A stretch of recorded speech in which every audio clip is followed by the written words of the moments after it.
First word is neglect. Neglect means अनदेखा करना। किसी को आप देख रहे हैं, देखकर ऐसे हो जाए आपने देखा ही नहीं है, तो उसे आप क्या कहेंगे? नेग्लेक्ट, अनदेखा करना। Okay, don't neglect your studies. अपनी पढ़ाई को अनदेखा मत करिए। Okay, don't neglect this video. इस वीडियो को अनदेखा मत करिए। Watch it till the end. इसे आखिरी तक देखिए। ठीक है, till the end means last तक। I try to talk to you. मैंने आपसे बात करने की कोशिश की मैनी टाइम्स, काफी बार। I try to talk to you many times but you always neglect me. मैंने आपसे बात करने की काफी बार कोशिश की लेकिन आप मुझे हमेशा अनदेखा कर देते हो। You always neglect me. Okay, next is sentiments. Sentiments means क्या होता है? मनोभाव, जो हमारे मन के भाव होते हैं, मीन्स हमारी फीलिंग्स होती हैं, उसे क्या बोलते हैं हम? Sentiments. In business sentiments have no place. Business में फीलिंग्स की कोई जगह नहीं होती है। ओके, काम वैल्यू रखता है ना वहां पर। तो What are your sentiments for me? Sentiments का मतलब मनोभाव, आपकी फीलिंग्स भी है और यहाँ पर इसका मतलब थॉट्स भी होता है। आप क्या विचार रखते हैं, क्या फील करते हैं, तो उसके लिए आप सेंटिमेंट्स का यूज करते हैं। What are your sentiments for me? मेरे लिए आपके क्या फीलिंग्स है, क्या विचार है, तो किस तरह कहेंगे? What are your sentiments for me? The people sentiments have turn against the government. लोगों की जो फीलिंग्स है या थॉट है वो गवर्नमेंट को लेकर बदल रहे हैं या बदल गए हैं। हैव टर्न है ना, तो बदल गए हैं। ओके, थर्ड वर्ड है आपका मैनुअल। मैनुअल, अपने किसी काम को करने को मैनुअल कहते हैं। जो हम अपने आप से किसी काम को करते हैं, अपने हाथों से किसी काम को करते हैं, तो उसे मैनुअल कहते हैं। Do it manually. इसे अपने आप कीजिए, अपने हाथ से अपने आप कीजिए। Submit your manual report today. अपने हाथ से की हुई, अपने हाथ से बनाई हुई रिपोर्ट सबमिट करिए आज।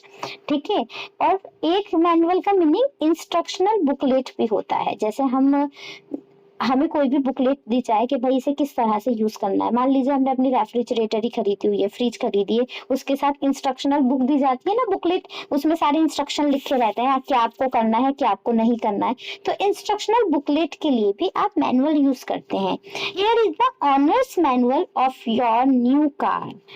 तो ये ऑनर जो है, जो कार जिसने बनाई है, ये उसके साइड से आप मैनुअल है।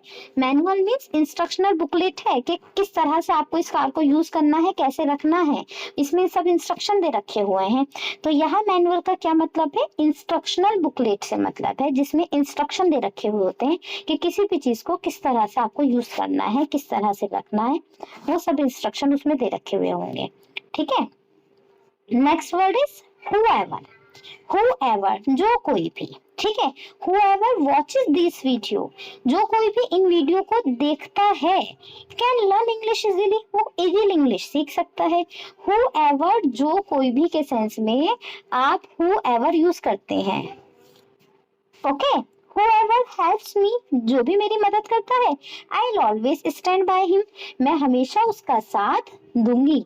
जो भी मेरी मदद करेगा मैं हमेशा उसका साथ दूंगी। तो ये जो स्टैंड बाय होता है, इसका मतलब क्या होता है? साथ देना।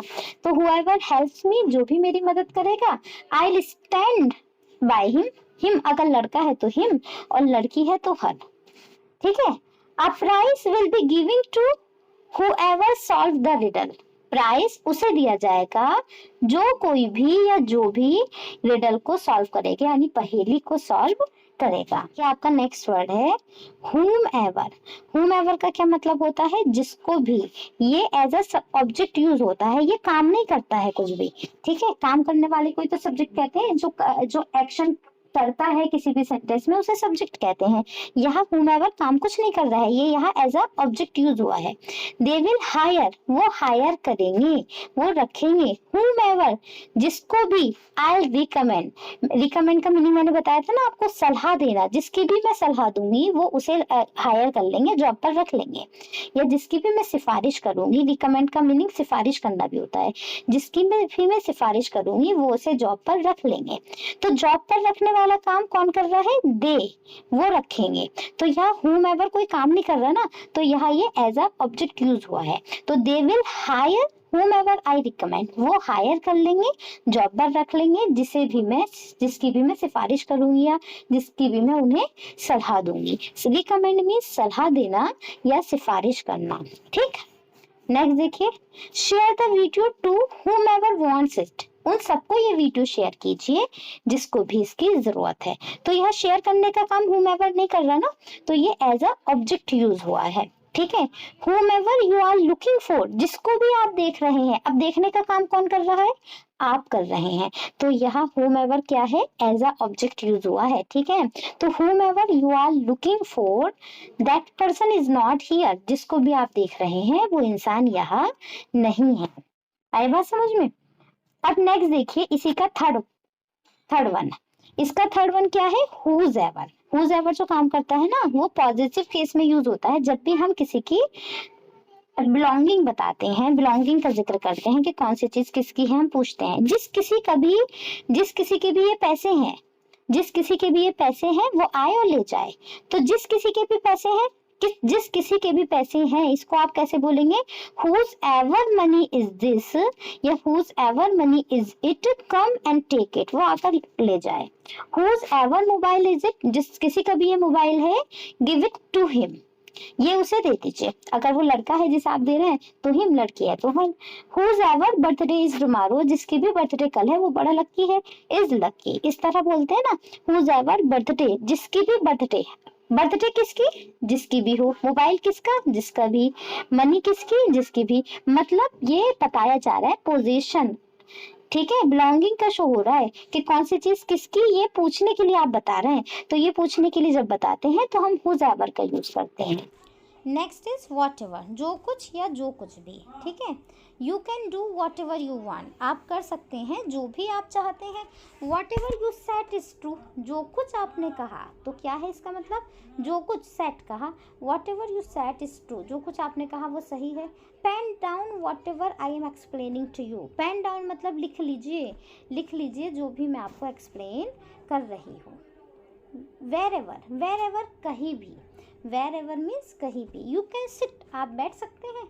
वेर एवर यू वॉन्ट, जहाँ कहीं आप चाहें, ठीक है। यू कैन गो, आप जा सकते हैं। Wherever you want in your summer breaks, जहाँ कहीं भी आप चाहें आप अपने समर ब्रेक्स में जा सकते हैं, ठीक है। वेर एवर आई गो, जहाँ कहीं मैं जाती हूँ, आई सी हिज फेस, ठीक है। अपने अपने हिसाब से यूज़ कर लेना। जैसे कहते हैं ना, जहाँ कहीं भी मैं जाती हूँ मुझे उसी का चेहरा दिखाई देता है, तो कैसे बोलेंगे, wherever I go I see his face. अगर वो लड़का है तो हिज फेस, अगर वो लड़की का जिक्र करते हैं तो हर फेस, ठीक है। इस सेंटेंस को इस तरह बोलते हैं। वेन एवर, जब कभी भी, वेन एवर जब कभी भी। यू कैन मीट मी, आप मुझसे मिल सकते हैं। When ever you come here, जब भी आप यहाँ आए मुझसे मिल सकते हैं, ठीक है। Share this video to all, ये वीडियो सबको शेयर कर दीजिए। Whenever you have time, जब भी आपके पास टाइम हो इस वीडियो को सबको शेयर कर दीजिएगा, ठीक है।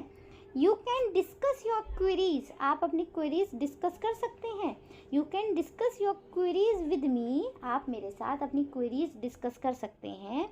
जो भी आप प्रॉब्लम फेस करते हैं आप वो डिस्कस कर सकते हैं अपने इश्यूज़ को। When ever you have time या वेन एवर यू वॉन्ट, जब भी आप चाहें अपनी क्वेरीज मुझसे डिस्कस कर सकते हैं, okay. Next is which ever का यूज़ कहाँ करते हैं, जब भी चीज़ों का जिक्र करते हैं, चीज़ आपका जिक्र कर रहे हैं तो आप जो कोई भी के सेंस में आप विच एवर का यूज़ करते हैं, ठीक है। चीज़ के लिए, थिंग्स के लिए विच एवर आता है। Take whichever you want, ले लीजिए जो भी आपको अच्छी लगे। चीज़ें रखी हुई हैं बहुत सारी, आप कहें ले लीजिए जो भी आपको अच्छी लगे। टेक या जो भी आप चाहते हैं लेना। Take whichever you want, whichever you choose, जो भी आप चूज़ करते हैं। आई विल प्रोवाइड यू, मैं आपको वो प्रदान करूँगी, प्रोवाइड करूँगी। I will buy the mobile, मैं मोबाइल खरीदूंगी। Whichever you suggest me, जो भी आप मुझे सजेस्ट करेंगे मैं वो मोबाइल खरीदूंगी। तो आप किस तरह कहेंगे, आई will buy the mobile which ever you suggest me, okay. Which ever जो कोई भी, जो कि हम चीज़ों के लिए यूज़ करते हैं। अब नेक्स्ट है देखिए हाउएवर। हाउएवर का सेंस जैसे भी, हालांकि, जितना भी, इन सेंसेस में हाउएवर का आप यूज़ करते हैं। I enjoy watching this video, मुझे ये सारी वीडियो देखने में बड़ा अच्छा लगता है। However I don't like studying, वैसे मुझे पढ़ना तो पसंद नहीं है, लेकिन मुझे ये सारी वीडियो देखने में बड़ा अच्छा लगता है। I enjoy watching this videos, however I don't like studying. इस हाउएवर ही इज़, वो जैसा भी है, जैसे भी के सेंस में यूज़ करते हैं ना, मैंने आपको बताया, वो जैसा भी है। ही इज़ माई ब्रदर, वो मेरा भाई है। शी कैन कुक पल्सेस, वो खाना तो बना सकती है, ठीक है, मतलब दालें तो बना सकती है। However she doesn't know how to season it them, season मतलब तड़का जो लगाते हैं, भगार जो लगाते हैं, लेकिन उसे ये नहीं पता उसमें भगार कैसे लगाते हैं, ठीक है। हाउएवर मनी यू वांट, आपको जितने भी पैसे चाहिए, हाउएवर मनी यू वांट, आपको जितने भी पैसे चाहिए, take it but get your tongue tight about the matter, आपको जितने भी पैसे, कहते हैं ना आपको जितने भी पैसे चाहिए ले लीजिए, लेकिन इस बारे में किसी को मत बताना। तो इसको किस तरह बोलेंगे, however money you want, take it, ले लो, but get your tongue tight about this matter, लेकिन इस बारे में किसी को मत बताना, ओके। अनबटन, बटन खोलना, अनबटन या शर्ट, अपनी शर्ट के बटन खोलिए। बटन अप, बटन बंद करने के लिए यूज़ करते हैं, तो बटन अप योर शर्ट, ठीक है। ड्रेस अप, जैसे हम कहीं शादी वगैरह में, पार्टी वगैरह में, दावत में जा रहे हैं, तो हम अच्छे से तैयार वैयार होकर जाते हैं ना, तो वहाँ हम ड्रेस अप का यूज़ करते हैं। जब हम फॉर्मल ड्रेस पहनना है, बहुत अच्छे से रेडी हो रहे हैं, तो वहाँ ड्रेस अप आता है। जैसे अच्छे कपड़े पहन के तैयार होने के लिए ड्रेस अप यूज़ करते हैं। Dress up, we have to go in a feast today, तैयार हो जाइए, आज हमें शादी में जाना है। अब शादी में नहीं, सॉरी, दावत में। Dress up, we have to go in a feast today, feast दावत को बोलते हैं, आज हमें दावत में जाना है, तैयार हो जाइए, ठीक है। जाना है तो वहाँ हैव टू का यूज़ होता है, कोई भी काम जो हमें करना है। I had a feast yesterday, कल मेरी दावत थी। आई ड्रेस्ड अप, मैंने कपड़े पहने, अच्छे से तैयार हुई, बट इट रेन, लेकिन बारिश हो गई, जाना नहीं हो पाया। I couldn't go. Next is I will invite you at a feast, मैं आपको दावत पर बुलाऊंगी। Whenever I will achieve my aim, जब मेरा लक्ष्य पूरा हो जाएगा, जो मैं चाहती हूँ वो मुझे मिल जाएगा, तो मैं आपको दावत पर बुलाऊंगी, ठीक है। एट अ ग्लैंस मिस होता है एक नज़र में। A teacher finds the mistake at a glance, teacher एक नज़र में गलतियाँ पकड़ लेती है। Yes. He fell in love, उसे प्यार हो गया। विद हर, उसके साथ, उससे प्यार हो गया। एट अ ग्लैंस, एक ही नज़र में, बोलते हैं ना ये sentence, he fell in love with her at a glance. I recognise the character of the people, मैं एट अ ग्लैंस में एक ही नज़र में लोगों का करेक्टर बता देती हूँ, पहचान लेती हूँ। तो इस तरह के सेंटेंसेस आप ऐसे ट्रांसलेट करेंगे, इनकी प्रैक्टिस कीजिएगा जितनी पॉसिबल हो सकती है। Pen down all this words and sentences, that will be easy for you. अगर आपको भी अच्छी लगती है वीडियो, तो आप और बाकी सब लोगों के साथ भी शेयर कर दीजिएगा, ठीक है। लाइक कर दीजिए और प्लीज़ कमेंट ज़रूर कर दीजिएगा, जिससे मुझे पता चल जाए कि वीडियो का कंटेंट ठीक आप तक पहुंच पा रहा है या नहीं पहुंच पा रहा है। कोई ड्रॉबैक्स आपको लगती है, वो भी बता दीजिएगा। कुछ और आपको सीखना है, कुछ और मुझे डेवलप करनी है चीज़ें, आप मुझे सजेस्ट कर सकते हैं। I never mind, okay, that will be great moment for me if you will suggest to me, ठीक। Thank you so much for your precious time.